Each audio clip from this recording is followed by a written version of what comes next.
Field से नहीं हूँ। मैं एक कलाकार हूँ, एक आर्टिस्ट हूँ, एक क्रिएटिव इंसान हूँ।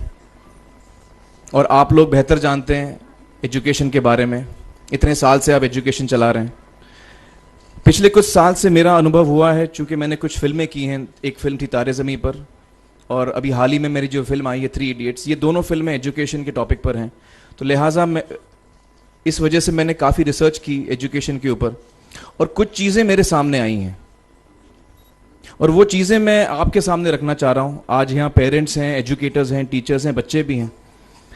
हो सकता है पता नहीं मैं कितना सही बोल रहा हूँ, गलत बोल रहा हूँ, लेकिन मेरे कुछ विचार हैं जो मैं आपके सामने रखना चाहूँगा एजुकेशन से जो जिनका संबंध है।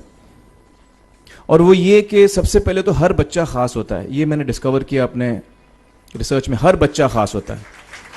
हर बच्चे में, हमारी तरह, आपकी तरह और हमारी तरह, हर बच्चे में कुछ ना कुछ काबिलियत होती है, कुछ ना कुछ कमज़ोरी होती है। मुझ में भी कमज़ोरी है, काबिलियत है। आप में भी कुछ ना कुछ काबिलियत और कमज़ोरी है, और हर बच्चे में कुछ ना कुछ कमज़ोरी और काबिलियत होती है।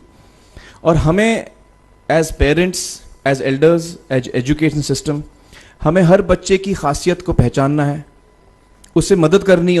उसकी क्या खासियत है, उसका क्या दिल चाहता है, उसे किस चीज़ में खुशी मिलती है, वो हमें उसको हेल्प करना है कि हम उसको वो ढूंढ सके, और उसमें हमें सपोर्ट करना है। और जो उसकी कमज़ोरी है उसमें हमें उसको सपोर्ट करना है। मुझे अक्सर एजुकेशन इंस्टीट्यूट्स मुझे बोलते हैं कि हम हमारे स्कूल में सारे बच्चे पास होते हैं, हमारे स्कूल में सारे बच्चे फर्स्ट आते हैं, या हम जो बोर्ड एग्ज़ाम है उसमें हमारे सारे बच्चे पास होते हैं। मुझे एक सवाल पूछना है कि हमारे कितने बच्चे खुश हैं। सबसे बड़ा सवाल मेरा ये है, how many of our children are happy.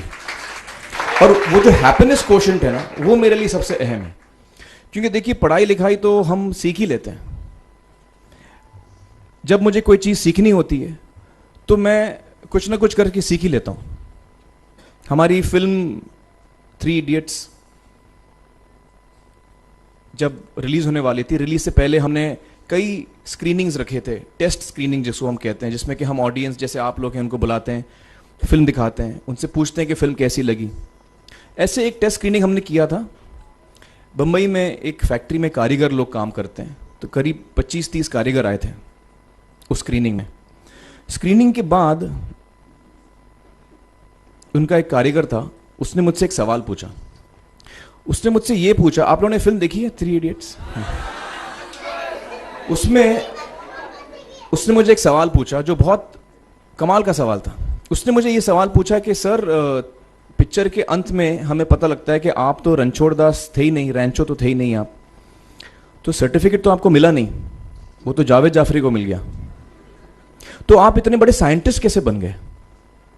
इतने बड़े पेटेंट्स, 400 पेटेंट्स, जापानी लोग आपके पीछे पड़े हैं, तो आपको सर्टिफिकेट तो मिला नहीं, तो आप इतने बड़े साइंटिस्ट कैसे बन गए? बहुत ही अहम सवाल है ये, बहुत ही इंपॉर्टेंट सवाल है। और ये जो मुद्दा है उसके हार्ट में जाता है ये, कि जब मैं एग्जाम के लिए रट के जवाब देता हूं और वो जवाब में मुझे नंबर मिलते हैं और मैं पास हो जाता हूं, तो मेरे हाथ में एक पर्चा आता है जो मुझे कहता है कि मैं पढ़ा लिखा हूं। लेकिन वाकई मैं पढ़ा लिखा हूं या नहीं, ये अभी तक हमको श्योर मालूम नहीं है। लेकिन जब आप नॉलेज चाहते हैं कि आपको मिले, विद्या मिले आपको, तो फिर वो कागज का मायने कुछ होता नहीं है। तो मैंने उसको जवाब में 2 सवाल पूछे। मैंने बोला उसको कि भैया, आपको क्या लगता है मैं अच्छा एक्टर हूं? उसने बोला हाँ, देश भर में आप सब लोग मानते हैं आपको, आप अच्छे एक्टर हैं। मैंने उससे कहा कि भैया, मेरे पास कोई सर्टिफिकेट नहीं है जो कहता है कि मैं अच्छा एक्टर हूं। मेरे पास कोई कागज नहीं है जो मुझे बोलता है कि मैं अच्छा एक्टर हूं।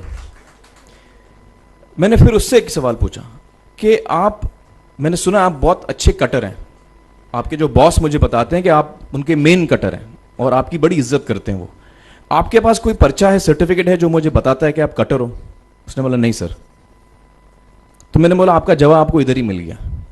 Education is beyond marks, education is beyond grades, education is what you learn. और मेरी इच्छा है कि हिंदुस्तान में हम एजुकेशन को इस नजरिए से देखें कि हम अपने बच्चों को वाकई शिक्षा दें। और शिक्षा हम खुशी से दें, क्योंकि शिक्षा में सिर्फ ज्ञान नहीं होता, शिक्षा में एक और चीज मिली हुई होती है, वो ये है कि हम अपने बच्चों को डेवलप करते हैं एज ह्यूमन बींग्स। आगे चल के वो जिंदगी में अच्छे इंसान बने, आगे चल के वो अपने पैरों पे खड़े रह सकें, आगे चल के वो इज्जत की जिंदगी जी सकें, आगे चल के वो दूसरों के बारे में ध्यान रखें, आगे चल के वो किसी के चेहरे पे मुस्कुराहट ला सकें, आगे चल के वो किसी की मदद कर सकें। This is what we should develop of our children. ये मेरी फीलिंग है। मैं जहां भी देखता हूं, ये मेरे साथ भी हुआ है जब मैं छोटा था। जब से हमारे बच्चे छोटे होते हैं, जब से बच्चे पैदा होते हैं, बच्चा घर आता है, हम बच्चे को पूछते हैं भाई मार्क्स कितने मिले, फर्स्ट आया कि सेकंड आया? वो बोलता है सेकंड। सेकंड आया तो अरे फर्स्ट नहीं आया, डांट पड़ती है उसको। जो बोलता है मैं 10th आया तो उसकी तो हालत ही बुरी हो जाती है। बच्चे को लगता है यार ये फर्स्ट आना बड़ा जरूरी है। उसको रेस में हम पूछते हैं तुम रेस में फर्स्ट आए कि सेकंड आए? में हम उसको बचपन से, जब से वो केजी लोअर केजी में होता है, जब लोअर केजी में रेस होती है, चमचा मुंह में लगा के उसमें नींबू डाल के भागते हैं। उसमें भी हम बच्चे को पूछते हैं अरे मेरा बेटा फर्स्ट आएगा, ला, ओ बेटा मेरा फर्स्ट आना, मतलब पेरेंट्स चिल्ला रहे हैं बेटा भागो, मतलब नींबू लेके भागो। तो उसमें होता क्या है कि बच्चे को लगता है कि यार ये बड़ा जरूरी है। मेरे पेरेंट्स को हमेशा, मेरे पेरेंट्स मुझे एक ही सवाल पूछते हैं, मैं फर्स्ट आया कि नहीं। उसके जहन में ये बात बैठ जाती है कि मेरे को अव्वल आना है, मेरे को कंपीट करना है, मेरे को बाकी लोग से आगे निकलना है। टीचर्स भी यही सवाल उसको पूछते हैं आमतौर पे, मेरे साथ हुआ है।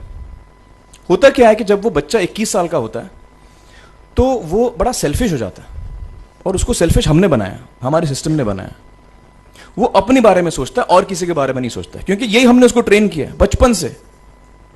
बचपन से हमने उसको यही ट्रेन किया कि बेटा तुम पहले आना, बाकी सब लोग को भूल जाओ। तो जब वो नौजवान बनता है तो उसका नजरिया सोसाइटी की तरफ यही हो जाता है कि भैया मुझे आगे बढ़ना है, बाकी सब बाय हुक और by crook I must succeed, I don't care about anybody else.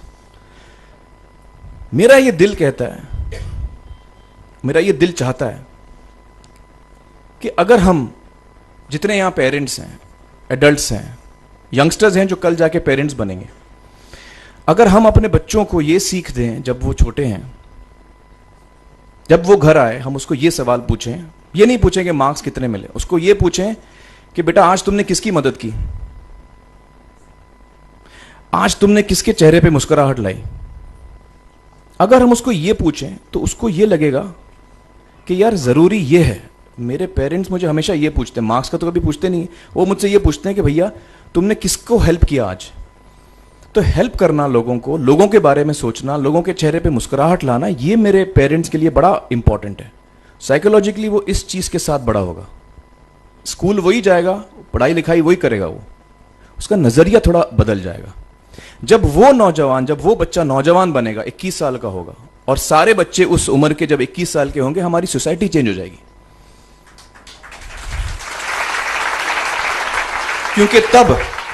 क्योंकि तब हमारी सोसाइटी में ऐसे नौजवान होंगे जो खुद के बारे में नहीं सोच रहे, दूसरों के बारे में सोच रहे हैं। तो मुझे लगता है कि सबसे बड़ी चीज जो हमारे एजुकेशन सिस्टम में मैं देखना चाहूंगा, जो मैंने अपने स्कूल लाइफ में नहीं देखी, कि हमको ये अहमियत इस पे दी जा रही है कि हम अपने आसपास के बच्चों को कितना हेल्प कर रहे हैं। ये एक बहुत बड़ी तब्दीली अगर